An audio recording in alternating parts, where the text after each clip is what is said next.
Good day, legends. Buckle up because we're about to rip into one of the biggest political dodges of the year. You've been told it's the supermarket's fault your grocery bill is through the roof, but what if I told you that's just smoke and mirrors? That's right. Tonight, we are pulling back the curtain on the Albanese government's absolute train wreck of economic management, from skyrocketing cost of living to out-of-control migration. And trust me, you don't want to miss this. But before we get stuck in, do me a solid, smash that like button, hit subscribe if you haven't already, and drop your thoughts in the comments below. And hey, if you're sick of this political circus, check out our Albo Says Relax t-shirt, only $23 for the next 48 hours. Links in the description. Alright, let's dive in. So, the big news today? The government's so-called crackdown on supermarkets to find out if they are the reason your grocery bill's blown out. Turns out, no smoking gun. That's right.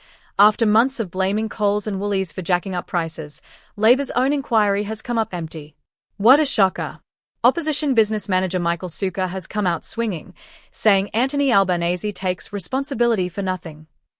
And honestly, can you blame him? Because here's the truth, the price hikes we are all struggling with don't just magically happen at the checkout. They start way before your groceries hit the shelves. We are talking energy prices through the roof, transport costs skyrocketing, farmers drowning in higher expenses. Every single step of the supply chain is getting hammered.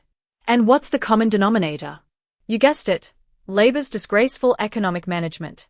And don't get me wrong, supermarkets aren't angels.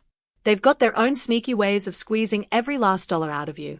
But when even a government-led inquiry admits that Coles and Woolies are operating on tight margins, you know Labour's been flogging a dead horse.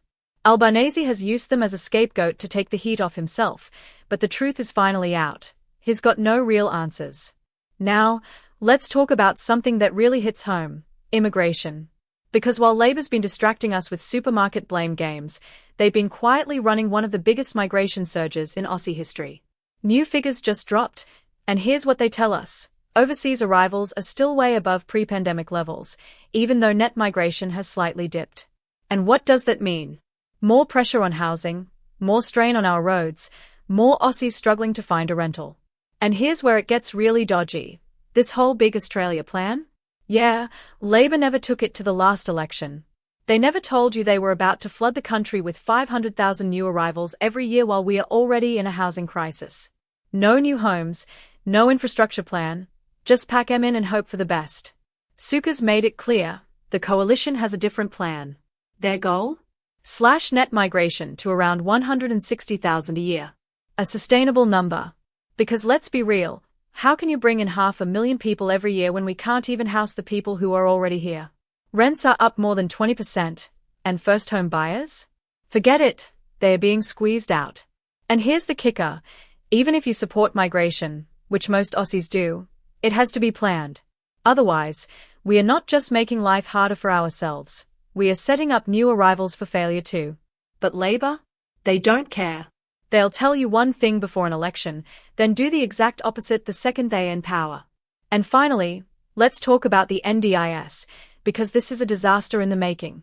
The scheme, which was supposed to help Aussies with disabilities, is now one of the biggest budget blowouts in history. We are talking an eye-watering $60 billion by the end of the decade. That's right, billion with a B.